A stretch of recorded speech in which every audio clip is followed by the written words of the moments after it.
आपका दोस्त रितेश अपने एमपीपीएससी नोट्स इन हिंदी चैनल में आप सभी का स्वागत करता हूं। तो फ्रेंड्स, आज के वीडियो में हम डिस्कस करने वाले हैं गुरु नानक जी के टॉपिक पर, यानी कि जो कि हमारे एमपीपीएससी मेंस एग्जाम के इथिक्स का पेपर है, उसी में एक टॉपिक है गुरु नानक जी के ऊपर, जो कि एक दार्शनिक विचारक ये सभी थे। तो उन्हीं के बारे में हम डिस्कस करेंगे। गुरु नानक जी जो कि सिखों के गुरु कहे जाते हैं, भगवान जिन्हें माना जाता है, तो उन्हीं के बारे में हम इस वीडियो में डिस्कस करने वाले हैं। तो सबसे पहले देखते हैं गुरु नानक जी का दर्शन। यानी कि नानक सर्वेश्वरवादी थे। मूर्ति पूजा उन्हें सनातन मत की मूर्ति पूजा की शैली के विपरीत एक परमात्मा की उपासना का एक अलग मार्ग मानवता को दिया।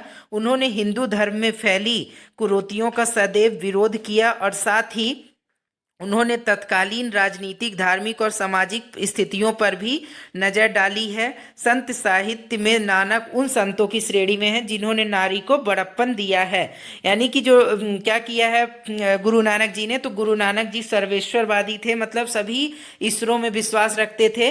और मूर्ति पूजा उन्होंने सनातन मत की मूर्ति पूजा की शैली के विपरीत एक परमात्मा की उपासना का एक अलग मार्ग जो है क्या किया, मानवता को दिया।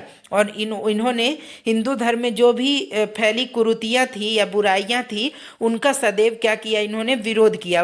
ये क्या कहते थे कि ये जो भी कुरीतियाँ हैं या गलत नियम कायदे हैं, वो सभी गलत हैं और उनसे दूर हटकर मानवता में एक नई जान जो है फूकी जानी चाहिए, जिससे क्या हो कि कुरीतियों से दूर एक जो समाज का निर्माण किया जा सके। साथ ही उन्होंने तत्कालीन राजनीतिक, धार्मिक और सामाजिक स्थितियों पर भी नज़र डाली है कि उस समय पर, उनके समय पर कैसी कैसी राजनीतिक, धार्मिक और सामाजिक घटनाएं जो हैं घटित हो रही थी। संत साहित्य में नानक उन संतों की श्रेणी में हैं जिन्होंने नारी को बड़प्पन दिया है। यानी कि वे ऐसे गुरु थे या ऐसे व्यक्ति थे जो कि नारी को बड़प्पन देने का कार्य करते थे, यानी कि नीचा दिखाने के बजाय उन्हें सम्मान देना और उन्हें बड़प्पन के साथ जो है व्यवहार देना, ये गुरु नानक जी का क्या था, के कथन था। और ये नारियों का बहुत ही सम्मान किया करते थे। और इनके उपदेश का सार यह ही होता था कि ईश्वर एक है और उनकी उपासना हिंदू मुसलमान दोनों के लिए है। मूर्ति पूजा और बहुदेवोपासना को ये अनावश्यक कहते थे और हिंदू और मुसलमान दोनों पर इनके मत का प्रभाव पड़ता था। यानी कि जब ये कोई भी चीज़ कहते थे, अपनी बात रखते थे, तो चाहे वो हिंदू धर्म के लोग हों या फिर मुस्लिम धर्म के लोगों, सभी पर इनकी बातों का जो है प्रभाव पड़ता था। ठीक है। और अब देखते हैं सिख गुरु जो कि हैं, उनके द्वारा कौन कौन से सिख गुरु, जो कि सिख धर्म में जो है कौन कौन से गुरु हुए थे गुरु नानक जी के बाद। तो सिख संप्रदाय में 10 गुरु हुए हैं, जिनमें पहले गुरु नानक थे तथा अंतिम गुरु गुरु गोविंद सिंह थे। ठीक है। तो इनमें लिस्ट में कौन कौन से देख लेते हैं। तो पहले हैं गुरु नानक देव जी, दूसरे हैं गुरु अंगद देव, तीसरे हैं गुरु अमरदास, फिर है गुरु रामदास, इसके बाद है गुरु अर्जुन देव, इसके बाद है गुरु हरगोविंद, फिर अगले हैं गुरु हर राय, इसके बाद गुरु हरकिशन, फिर गुरु तेग बहादुर और अगला लास्ट में जो है गुरु गोविंद सिंह। कुल 10 गुरु हुए हैं सिख धर्म में। ठीक है। इसके बाद जो है अगले गुरु, 10 गुरु के बाद अंतिम गुरु कौन थे, तो गुरु गोविंद जी सिंह जी थे। ठीक है। तो इस प्रकार से सिख धर्म में जो है 10 गुरु हुए हैं। इसके बाद देखते हैं कि हिंदी साहित्य से संबंध क्या था इनका, गुरु नानक देव जी का। तो हिंदी साहित्य में गुरु नानक भक्ति काल के अंतर्गत आते हैं और वे भक्ति काल के निर्गुण धारा की ज्ञान आश्रयी शाखा से संबंध रखते हैं। और उनकी कृति के संबंध में आचार्य रामचंद्र शुक्ल हिंदी साहित्य का इतिहास में लिखते हैं कि भक्ति भाव से पूर्ण होकर वे जो भजन गाया करते थे, उनका संग्रह जो है गुरु ग्रंथ साहिब में किया गया है। ठीक है। ये किसका कहना है, तो आचार्य रामचंद्र शुक्ल जी ने कहा है कि जो भी ये भजन गाया करते थे भक्ति भाव से लीन में होकर, तो वो उसके जो जिक्र है कहाँ किया गया है, गुरु ग्रंथ साहिब में किया गया है। ठीक है। और ये के निर्गुण धारा की ज्ञानाश्रयी शाखा से संबंध रखते थे कौन, तो गुरु नानक देव जी। ठीक है। इसके बाद देखते हैं गुरु नानक देव जी की 10 शिक्षाएं कौन कौन सी थी। इनके द्वारा जो 10 शिक्षाएं दी गई थी वो कौन कौन सी थी। तो पहला है ईश्वर एक है, यानी कि ये मानते थे कि ईश्वर एक है, अलग अलग ईश्वर की पूजा ना करके किसी एक ही ईश्वर की पूजा की जाए, क्योंकि सारे ईश्वर एक ही हैं, एक ही ईश्वर को ये मानते थे, ठीक है। और सदैव एक ही ईश्वर की उपासना करने के लिए करो, ये ऐसा कहते थे गुरु नानक देव जी। इसके बाद ईश्वर सब जगह और प्राणी मात्र में मौजूद है, ऐसा इनका मानना था कि ईश्वर जो है पूरे ब्रह्मांड में हर एक कण कण में, हर प्राणी मात्र के शरीर में मौजूद है, ऐसा इनका मानना था। और अगला है, ईश्वर की भक्ति करने वालों को किसी का भय नहीं रहता, यानी कि जो ईश्वर की भक्ति में लीन होता है तो उसे किसी चीज़ का भय नहीं होता है, ऐसा इनका कहना था कि जब जो ईश्वर में की साधना में लीन है तो उसे किस बात का डर। इसके बाद बुरा कार्य ईमानदारी से और मेहनत कर उदर पूर्ति करनी चाहिए, ऐसा ये कहते थे कि मतलब जो भी अगर अपने आप पेट चलाना चाह रहे हैं भोज, तो उसे ईमानदारी और मेहनत के साथ जो जो कमाई है उसी से अपने पेट पूजा करें, ठीक है।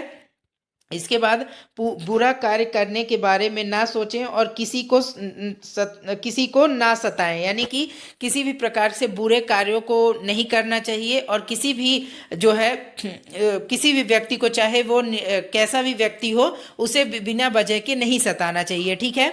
इसके बाद सदैव प्रसन्न रहना चाहिए और ईश्वर से सदा अपने लिए क्षमा मांगनी चाहिए, यानी कि हमेशा खुश रहना चाहिए, चाहे परिस्थितियां कैसी भी हों, किसी भी प्रकार की हों, व्यक्ति को हमेशा खुश रहना चाहिए और अपने लिए सदैव ईश्वर से क्षमा मांगनी चाहिए, यानी कि ईश्वर से हमेशा ये क्षमा मांगनी चाहिए कि हमसे जो भी अनजाने में गलती हुई है उसकी हमें माफ़ी देना है, ईश्वर से ये ऐसा क्षमा मांगने के लिए कहते थे, ठीक है। इसके बाद मेहनत और ईमानदारी की कमाई में से ज़रूरतमंद को भी कुछ देना चाहिए, यानी कि कोई यदि ज़रूरतमंद व्यक्ति है जिसे जो है चाहे पैसे की ज़रूरत है या फिर जो है भोज पदार्थों की ज़रूरत है, खाने की ज़रूरत है, तो उसे अपनी जो है ईमानदारी की कमाई से ज़रूरतमंद को भी कुछ देना चाहिए, ऐसा ये मानते थे। इसके बाद सभी स्त्री और पुरुष बराबर हैं, इनका कहना था कि सभी स्त्री और पुरुष बराबर हैं, उनमें किसी भी प्रकार का जो भेदभाव नहीं करना चाहिए समाज को, ठीक है। और भोजन शरीर को जिंदा रखने के लिए जरूरी है, पर लोभ लालच का संग्रह वृत्ति बुरी होती है, यानी कि शरीर को जिंदा रखना है तो उसके लिए भोजन जरूरी है, लेकिन भोजन के लिए लोभ लालच रखना या ज़्यादा जो है पाने के लिए लोभ लालच के रास्ते पर जाना, ये इसे बुरी चीज़ मानते थे, ठीक है। इसके बाद देखते हैं कि गुरु नानक का संदेश, इन्होंने क्या संदेश दिया गुरु नानक देव जी ने, तो कोई हिंदू या मुसलमान नहीं है, सभी भगवान की सृष्टि में उसके द्वारा सृजित प्राणी हैं, यानी कि ये क्या कहते थे कि कोई भी हिंदू या मुसलमान नहीं है, सभी जो हैं भगवान द्वारा रचित हैं और सृष्टि में एक ही सृजित प्रणाली हैं जो कि ईश्वर के द्वारा रचे गए हैं, ठीक है। तो इसमें भेदभाव धर्म के आधार पर नहीं करना चाहिए लोगों में। मक्का में गुरु नानक देव आराम कर रहे थे, सोते सोते उनके पैर काबा की दिशा में मुड़ गए। एक काजी ने गुस्से से कहा, यह कौन अधर्मी खुदा की तरह पैर करके सो रहा है। गुरु नानक देव ने तुरंत पलटकर जवाब दिया, मेरे पैर उस दिशा में कर दे जहां खुदा ना हो, यानी कि इन्होंने एक बहुत ही सटीक जवाब दिया। जब ये मक्का में सो रहे थे, आराम कर रहे थे, तो जो सोते सोते इनके पैर काबा की तरफ दिशा मुड़ गए, तो जब गुस्से में एक काजी ने कहा कि क्या कहा कि ये कौन है जो अधर्मी पैर करके सो रहा है खुदा की तरफ, तो इन्होंने क्या सटीक जवाब दिया कि ऐसी जगह पर मेरा पैर कर दीजिए, ऐसी दिशा में जहां पर खुदा ना हो, यानी कि इनका कहना था कि खुदा हो या फिर भगवान, ये सभी हर दिशा में पाए जाते हैं, हर व्यक्ति में पाए जाते हैं, हर कण में पाए जाते हैं, तो ऐसी कोई दिशा नहीं है जहां पर खुदा नहीं है या भगवान नहीं है। तो इस प्रकार से इन्होंने बहुत ही सटीक जवाब दिया वहाँ पर। इसके बाद देखते हैं सिख धर्म के संस्थापक के रूप में जो है कौन है, गुरु नानक देव जी को कैसे वो कर सकते हैं हम, तो सिखों के प्रथम गुरु नानक सिख पंथ के संस्थापक थे, जिन्होंने धर्म में एक नई लहर उत्पन्न की, और सिख गुरुओं में प्रथम गुरु नानक का जन्म जो है 1469 में लाहौर के निकट तलवंडी नानकाना साहिब पाकिस्तान में हुआ था, और समाज में कई धर्मों के चलन व विभिन्न देवताओं को स्वीकार करने की अरुचि ने व्यापक रूप में यात्रा किए हुए नेताओं को धार्मिक विविधता के बंधन से मुक्त होने तथा एक प्रभु जो कि शाश्वत सत्य है के आधार पर ही धर्म की स्थापना करने की प्रेरणा दी।